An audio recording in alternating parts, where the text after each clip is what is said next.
I mean, I'll call the chambers and ask. I came in to work today thinking I was going to be covering a recount hearing from last week's election, but because the Tribune already had a reporter going there, and because our cameras aren't allowed in courtrooms in Indiana, they thought it might be better to get the information from the Tribune reporter and do a shorter version on that, and then send my photographer and I to a story that's a little bit more visual. So the chief will talk to us. We don't know about the pilot. Okay. All right.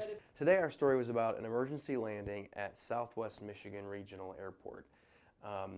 We got an email from somebody that let us know about it yesterday. Somebody had taken still pictures and emailed them to us, and our producers thought, wow, that's an interesting story. Those are really good pictures. Let's do more with that. I was wondering, we kind of think it would make an interesting story. I made a phone call to the fire chief, who also just happened to be this pilot's flight instructor, to see if he would do an interview with us, and he said he would. You can just look at me and pretend Isaiah's not here. So, were you out here yesterday? Did you respond yesterday? What happened? Responded. I was at the station and responded. Okay. So what was the call?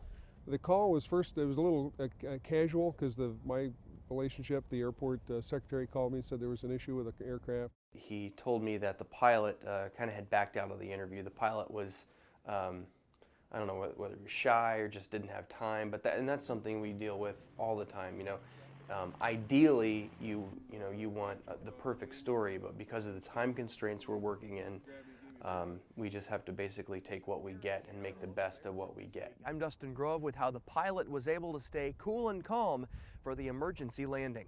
Once we get the story back, the photographer ingests the video into the server, and then I pull it up and I have to log all of the sounds. So I watch a raw, 7-minute interview, for example, and I transcribe exactly what that person said.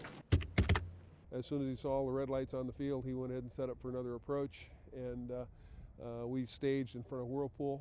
And then once I'm finished with that, I look at all of that sound and I pick out which sound I want to use and write my story based on that. So I write the script, I plug in the sound bites, and then I print the script off, and then I give it to the photographer, and then I voice the story. So I record my voice. 3, 2, 1. The primary concern, a possible spark. And then the photographer actually pieces together my voice with the sound bites.